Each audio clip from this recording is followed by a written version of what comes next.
Hello everyone, welcome to my channel crack with Indresh. और ये है आपका solution session of numerical MCQs of cost of capital. देखो, बहुत इंपॉर्टेंट सेशन होगा, चाहे आप जिस भी लाइक स्टैंडर्ड या क्लास से हो।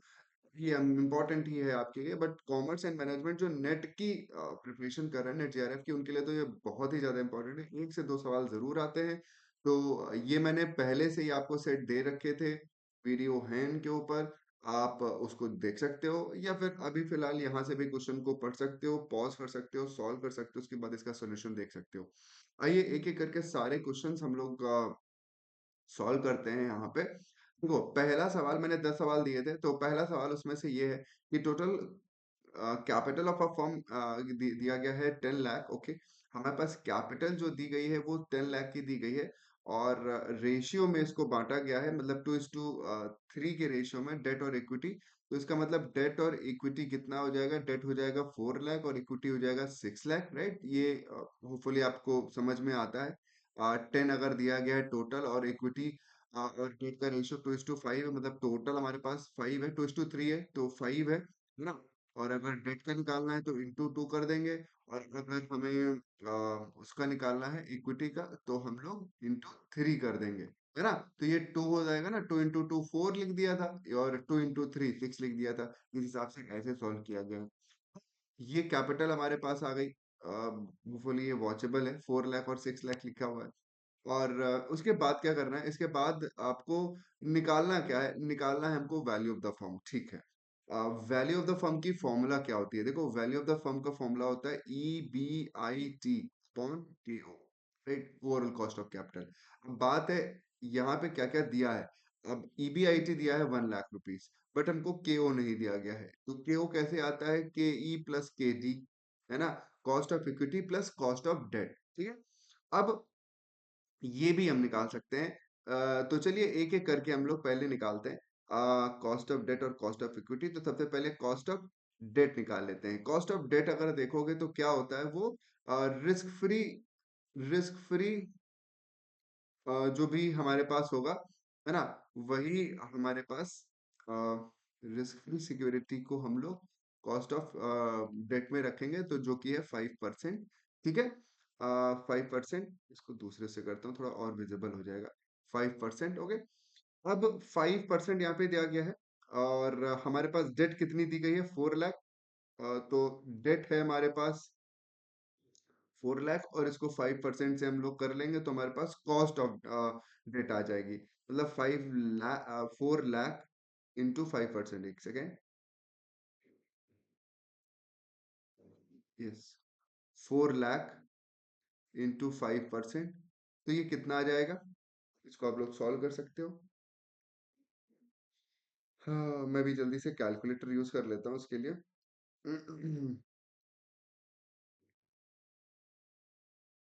ओके, सो ये हमारे पास कितनी आ जाएगी? 20,000, राइट? 20,000 रुपीज हमारे पास कॉस्ट ऑफ डेट आ गई। अब हम लोग को कॉस्ट ऑफ इक्विटी को सॉल्व करना है, जो कि मैं दूसरे ही कलर से करता हूँ, जैसे कि थोड़ा सा डिफरेंशिएटेड ही रहे। तो अब हम लोगों को KE को सॉल्व करना है। कॉस्ट ऑफ इक्विटी के कई सारे तरीके हो सकते हैं। अब यहाँ पे देखना पड़ेगा यहाँ पे दिया क्या है। अब फेस वैल्यू दिया है इक्विटी की 100, ओके। और कंपनी 10 रुपीज डिविडेंड अनाउंस कर रही है, और इशू किया गया है 10% डिस्काउंट पर, ओके। तो इसमें और तो कुछ ग्रोथ वगैरह दिया नहीं है, तो यहाँ पे simple dividend per share upon NP वाला फॉर्मूला लगा देंगे। डिविडेंड पर शेयर हमारे पास दिया गया है 10 रुपीज, है ना?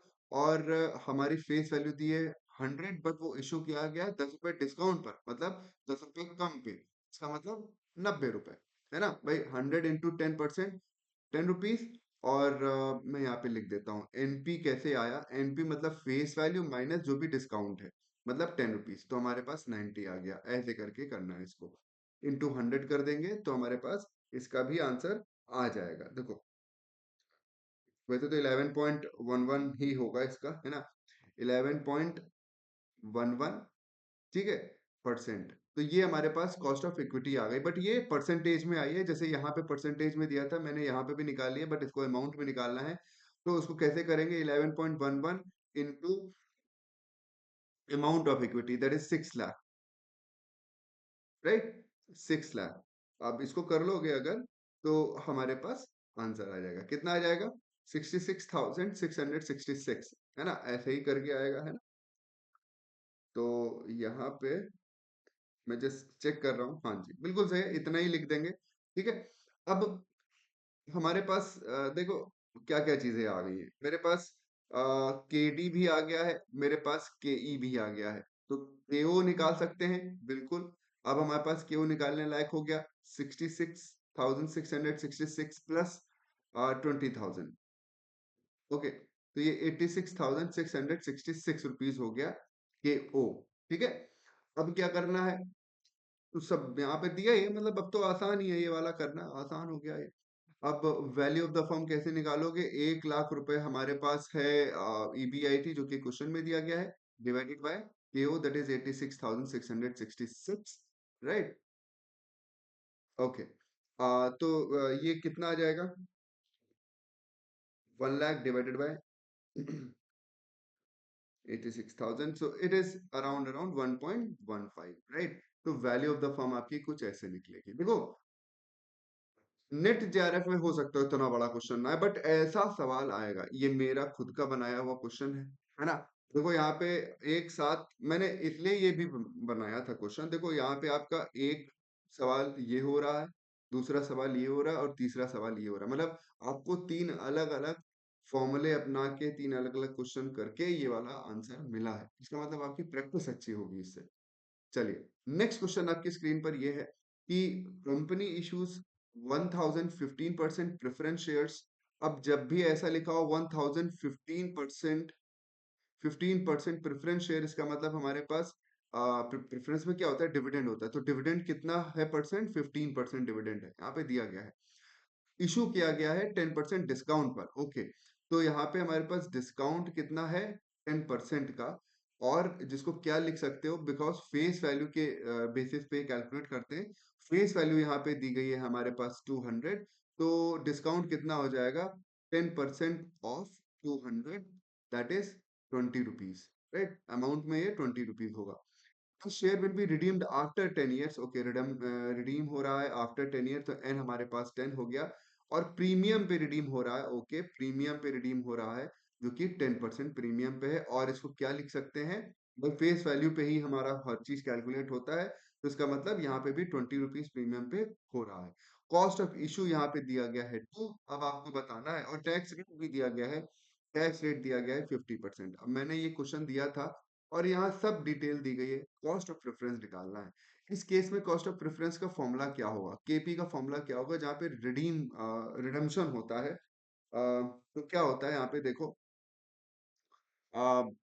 डिविडेंड, अब अक्सर लोग क्या करते हैं, dividend into 1 minus tax rate कर देते हैं, बिकॉज उनको कॉस्ट ऑफ डेट वाला याद रहता है। बट याद रखो, इंटरेस्ट में टैक्स सेविंग इफेक्ट है, वहां पे टैक्स डिडक्टेबल होता है। प्रेफरेंस या डिविडेंड में नहीं होता। इसीलिए यहाँ पे बस कंफ्यूजन क्रिएट करने के लिए 50% टैक्स दिया गया, अदरवाइज यहाँ पे नहीं होगा, राइट? फॉर्मूला क्या है? डिविडेंड प्लस, या यहाँ पे मैं और इसको बेहतर ऐसे लिख देता हूँ। देखो, एक और चीज आपको बताएंगे। डिविडेंड डिविडेंड पर शेयर अगर आप लाइक करते हो, या यहाँ पे हम कह रहे हैं कि 1000 प्रेफरेंस शेयर, अब 1000 इंटू 200 करके भी कर सकते हो, लंबी कैलकुलेशन। या सीधे सीधे एक शेयर की जो वैल्यू है उस पे भी कर सकते हो। भाई, जो एक शेयर का कॉस्ट होगा वो 1000 शेयर्स का कॉस्ट होगा।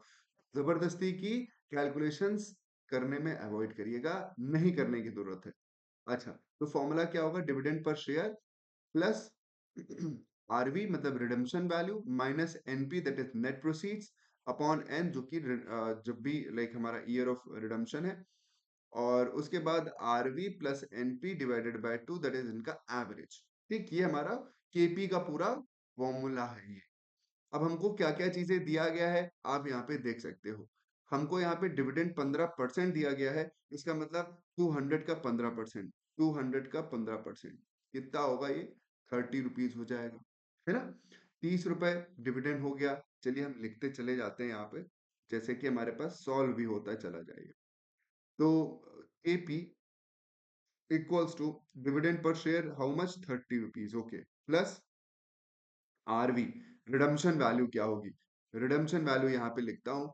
रिडम्पशन वैल्यू मतलब अगर कुछ भी नहीं दिया है क्वेश्चन में, रिडम्पशन प्रीमियम पे हो रहा है या किस पे हो रहा है, तो वो फेस वैल्यू पे होता है। ठीक है, अगर दिया गया है, जैसे यहाँ पे दिया गया है redeemed after 10 years at a premium of 10%, तो यहाँ पे हमारा फेस वैल्यू प्लस प्रीमियम हो जाएगा, जो कि है 200, प्लस प्रीमियम कितना था, 20 रुपए। तो 220 रुपए का प्रीमियम है हमारे पास, रिडम्पशन वैल्यू है हमारे पास, तो 220, ठीक, माइनस नेट प्रोसीड। अब नेट प्रोसीड्स के लिए क्या करेंगे, नेट प्रोसीड्स के लिए फेस वैल्यू माइनस डिस्काउंट, अगर डिस्काउंट दिया है, और प्रीमियम दिया है तो प्लस प्रीमियम, और माइनस जो भी अगर कॉस्ट ऑफ इशू दी गई है, ऐसे ही करते हैं। अगर कुछ नहीं दिया है तो फेस वैल्यू मतलब हमारा एट पार ही वो होता है, जो भी फेस वैल्यू है। ठीक है, तो यहाँ पे तो हमारे पास दिया है फेस वैल्यू 200 दी गई है, डिस्काउंट पे इशू किया गया है, जो मैंने यहाँ पे कैलकुलेट किया था 20 रुपए, और कॉस्ट ऑफ इशू भी दी गई है जहाँ पे सी दिया गया है -2। तो यहाँ पे कितना आएगा, 180 माइनस 2, है ना, कितना आएगा, 178, है ना। तो मैं फिर भी एक बार क्रॉस चेक करना पसंद करूंगा यहाँ पे। तो 178 हमारे पास नेट प्रोसीड है, 178 कर दिया। ठीक है, ये अपॉन एन। अब आपको लग रहा होगा कितना बड़ा सॉल्यूशन है भाई, ऐसे क्वेश्चंस होते हैं और मैं बोल के कर रहा हूँ इसलिए टाइम लग रहा है, वरना इसमें ज्यादा टाइम नहीं लगेगा। डिवाइडेड बाय 10, एन दिया है डिवाइडेड बाय 10, बाकी 220 minus one plus 178 divided by 2, तो ये कर लोगे तो हमारे पास एवरेज भी आ जाएगा। ठीक है, चलो, अब जैसे कि एपी यहाँ पे, नेक्स्ट स्टेप है हमारा आगे इसको फर्दर सॉल्व करना। तो ये तो हमारे पास 199 है, जिसको हम लोग 200 भी लिख सकते हैं ना, ऊपर नीचे हम लोग कर सकते हैं, तक कोई इतनी बड़ी इशू नहीं है, पॉइंट्स में इधर उधर होगा। बाकी यहाँ पे हम लोग अगर करेंगे तो 220 माइनस 178, दैट इज 42 आ रहा है, 42 डिवाइडेड बाय 10 करोगे तो ना, मैं अभी यहीं पे लिख देता हूँ वरना मैं तो पेज की भी कमी हो जाएगी। तो 42 डिवाइडेड बाय 10 करोगे तो 4.2 आ जाएगा, राइट, 4.2 आ जाएगा, इंटू 100 कर देना, तो यहाँ पे क्या आएगा, 34.2 डिवाइडेड बाय 200 इंटू 100। ठीक है, तो ऑलमोस्ट हमारे पास आंसर क्या आ रहा होगा, 17, यहाँ पे लिख देता हूँ, हो सकता है मेरी यहाँ पे फोटो आ रही हो, 17.1। ठीक है, 17.1, तो 17.1% हमारे पास इसका सही जवाब हो गया, क्या आ गया, कॉस्ट ऑफ प्रेफरेंस आ गया। ठीक है, तो ये इसका सॉल्यूशन ये रहा। अब आते हैं नेक्स्ट क्वेश्चन, थर्ड पे। ऐसे क्वेश्चंस ज्यादातर आने के चांसेस होते हैं बिकॉज उनकी लेंथ भी कम है, और थोड़ा सा इधर उधर घुमा के होते हैं, बड़ा इतने छोटे से लिखे होते हैं, इसमें कुछ जानकारी नहीं दी गई। देखो इतना बड़ा क्वेश्चन है, इसमें जानकारी बहुत है, बट बहुत आसान भी है, इसको सॉल्व करना ज्यादा इजी है। देखो यहाँ पे मैंने इतना जबरदस्ती लिखा, आपको ये सब लिखने की जरूरत नहीं है, फॉर्मूला सामने लिख लो, उसके बाद तुरंत देखते रहो, इसमें डालते रहो वैल्यू एंड कैलकुलेट करो और निकलो। मुश्किल से 1 मिनट लगेगा उसको सॉल्व करने में। ठीक है, अब यहाँ पे आते हैं, Wilson corporation preferred stock pays annual dividend of 4 rupees, okay, preferred stock preferred stock holders मतलब preference stock holders have a required rate of return, okay. तो भाई केई हमारे पास जो कॉस्ट ऑफ इक्विटी होती है, वही हमारे पास एक्सपेक्टेड रेट ऑफ रिटर्न होता है, वही यहाँ पे दिया गया है 11% का। और यहाँ पे कह रहे हैं डिविडेंड जो दिया गया है वो दिया गया है 4 रुपीज का, हमको बताना है प्राइस क्या है, ओके। तो इसमें सिंपल फॉर्मूला लगाएंगे, कॉस्ट ऑफ पी है ना, KP, cost of preference equals to dividend पर शेयर अपॉन मार्केट प्राइस, यही होता है। तो यहाँ पे हमारे पास 11% यहाँ दिया है, ओके, और डिविडेंड पर शेयर 4 दिया है, मार्केट प्राइस हमको कैलकुलेट करना है, तो इसका मतलब मार्केट प्राइस इक्वल्स टू 4/0.11 कर दोगे, इंटू 100 कर दोगे, तो आंसर आ 100 करने की कोई ऐसे जरूरत नहीं है, वो तो लाइक या तो 0.11 लिख दो या तो वो लिख दो, है ना। तो यहाँ पे अगर इसको सॉल्व किया जाए तो कितना आंसर आएगा, देखो आपके पास नंबर हो सकता हो ऐसे ना हो, आसान हो सकता हो यहाँ पे 10% लिखा हो, राइट। अगर मैं यहाँ पे 10% लिख दूं तो ये थोड़ा सा और आपको इजी ही लगने लगेगा, ये 0.1 ऐसे हो जाएगा, और यहाँ से हम हटा दें अगर इसको, तो ऊपर 440 हो जाएगा आपका, राइट, 40 हो जाएगा, तो मार्केट प्राइस 40 हो जाएगी। यहाँ पे 11 दिया गया है ना, तो 4/40 0.11 करना है तो 36.6 हो जाएगा।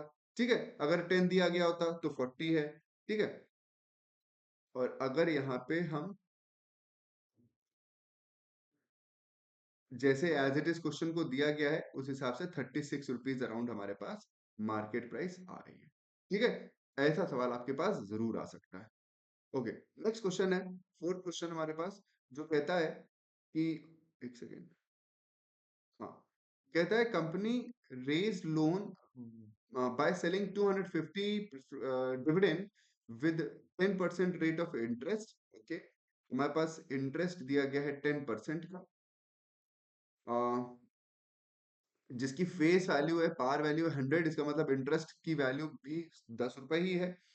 और प्रीमियम पर वो अच्छा, प्रीमियम पर वो दिया गया है, उसको कह रहे हैं रिडीम हो रहा है 10 ईयर बाद, जो कि प्रीमियम को होगा। ओके, ठीक है, तो इसका मतलब प्रीमियम 5 रुपए है, रिडम्पशन वैल्यू इसकी जो है वो होगी आपकी 105, बिकॉज 100 रुपीज पार वैल्यू है तो उसको रिडीम करेंगे 105 पर, और उसका रिडम्पशन हो रहा है 10 साल बाद।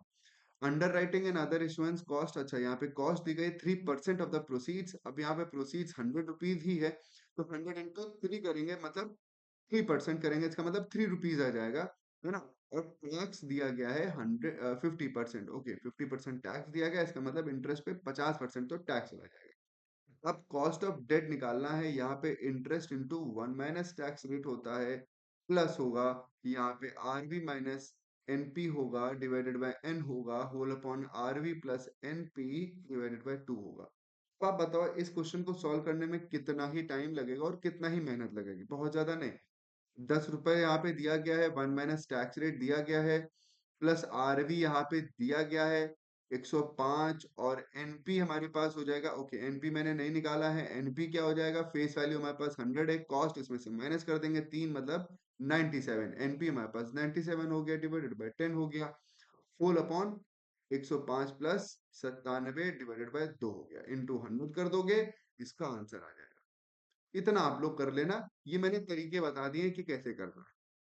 ओके, फिफ्थ क्वेश्चन कहता है कि हमारे पास 110% डिवेंचर इशू किए गए हैं। फिर कहूंगा, यहाँ पे जब ऐसा लिखा होता है इसका मतलब 10% इंटरेस्ट दिया गया है, जो कि 100 रुपीज का एक है, मतलब फेस वैल्यू इसकी 100 है, इसका मतलब यहाँ पे 10 रुपए इंटरेस्ट इन रुपीज हो जाएगा, और 5% पर वो इशू किया गया है, ठीक है, लिखा गया है यहाँ पे।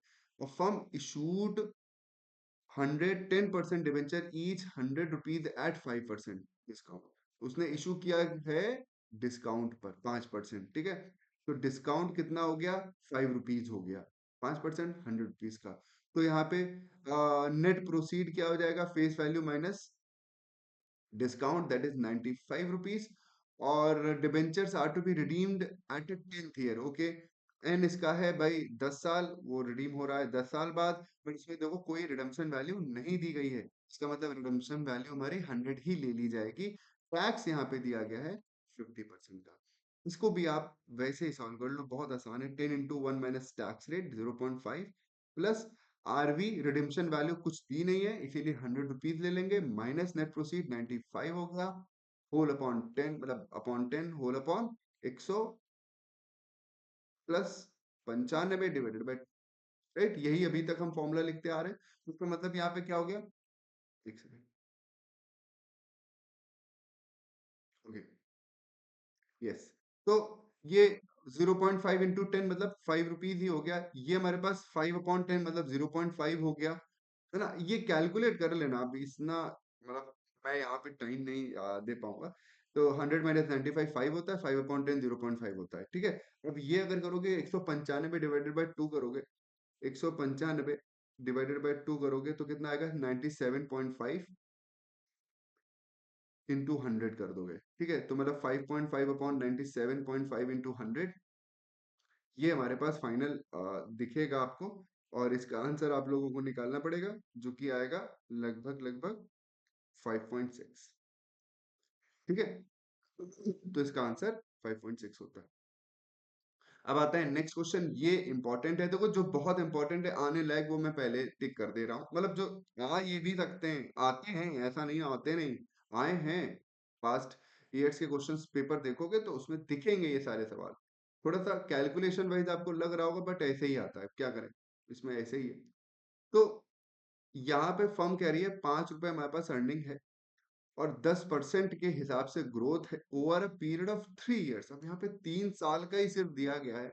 ज्यादातर यहाँ पे आप लोग जो पढ़ते हो के इक्वल्स टू डिविडेंड पर शेयर अपॉन एनपी, या जिसको मार्केट प्राइस भी लिख सकते हो, प्लस ग्रोथ रेट, ये फॉर्मूला पढ़ते हो आप लोग। बट यहाँ पे bit different thing is given and asked over here, right? So इस पे जरा ध्यान दीजिएगा। 3 साल के लिए ही है, तो करना कुछ भी नहीं है, इतना कुछ भी नहीं है। देखो यहाँ पे मार्केट प्राइस 50 है, मतलब नेट प्रोसीड 50 दिया गया है।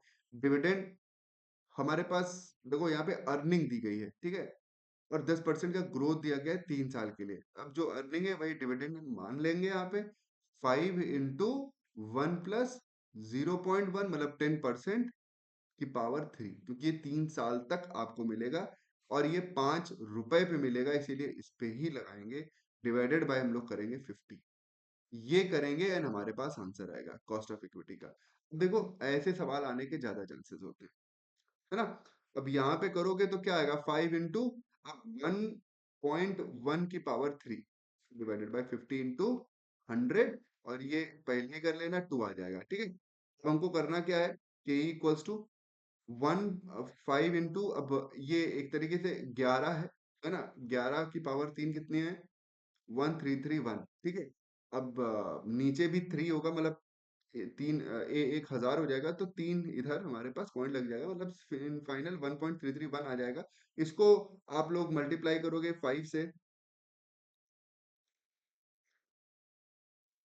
क्योंकि हम पहले ही कर चुके हैं, इंटू 2 भी लिख देंगे, और ये 10 हो जाएगा इन टोटल, ये 13.31 आंसर आ जाएगा। देखो सॉल्व करने के बड़े आसान तरीके, पहले इसको 2 कर दिया था मैंने, 2 into 5 10 हो जाता है। 10 into ये करोगे तो पॉइंट ऑब्वियसली इधर और शिफ्ट हो जाएगा एक, क्योंकि एक जीरो लगा हुआ है। तो ये हमारे पास फाइनल आंसर आ गया, और ये बहुत इंपॉर्टेंट क्वेश्चन है। चलिए, नेक्स्ट एंड सेवेंथ क्वेश्चन हमारे पास है। वही सवाल मैंने दिया है, बदल के थोड़ा सा दे दिया है, मतलब प्रैक्टिस के लिए आपके मैंने दिया था कि अगर ये और ये में कुछ अंतर नहीं है। अब यहाँ पे भी वैसे ही करना है, 3 into 1 प्लस 0.1 की पावर यहाँ पे 2 कर दी है, क्योंकि 2 साल के लिए है, और यहाँ पे हमारे पास 100 हो गया है, ठीक है, और कुछ भी नहीं है। यहाँ पे कितना हो जाएगा, हो, यहाँ पे कितना हो जाएगा,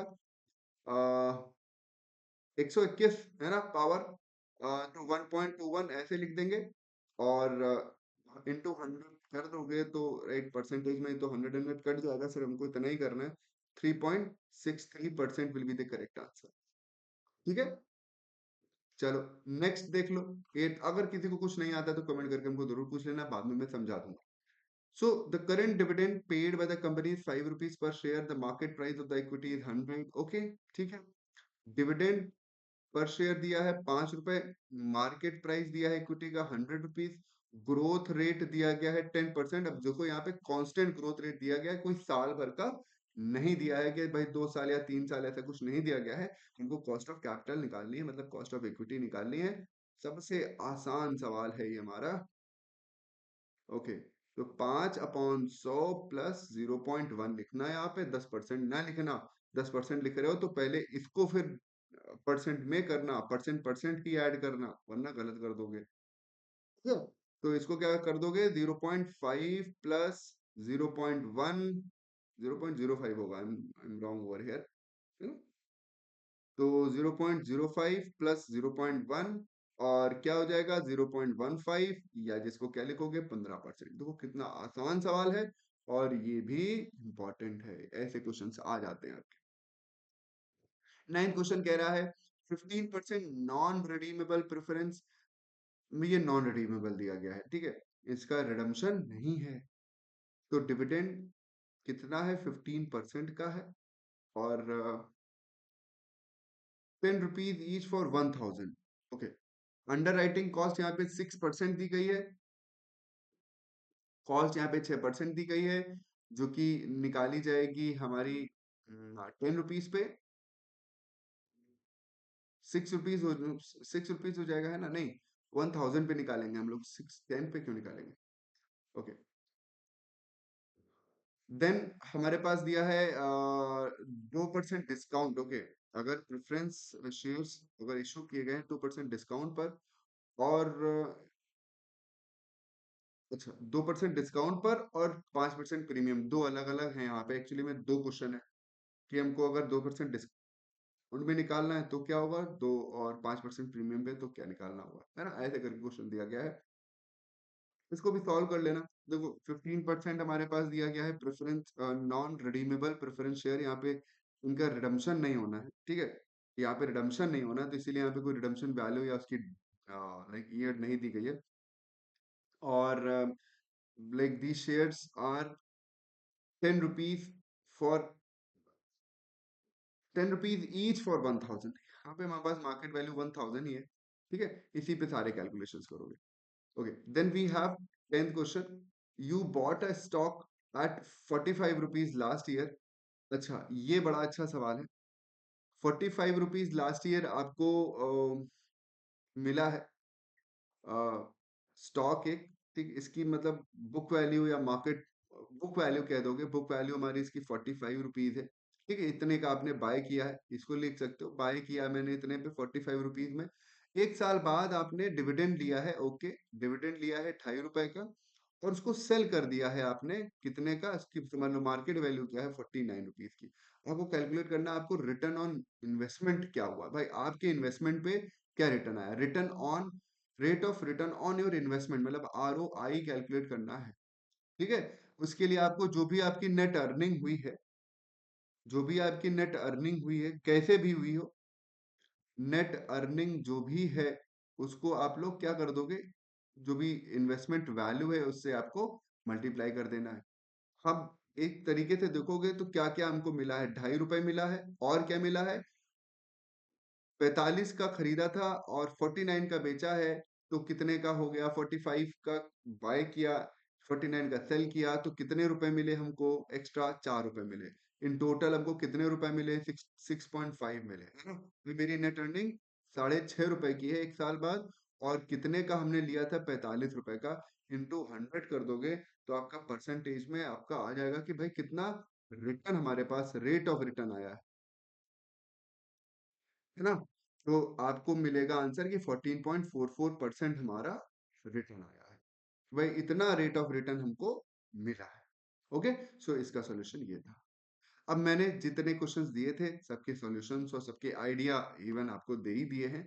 होपफुली आपको ये बेहतर तरीके से समझ में आए। कोई अगर ऐसा नहीं आया तो मेरे को पूछ लेना, एंड जो रिलेवेंट क्वेश्चन है मैंने उन पे ज्यादा टाइम भी दिया और उनको पे टिक भी कर दिया है कि हाँ ये सवाल आने लायक हैं आगे आपके एग्जाम में।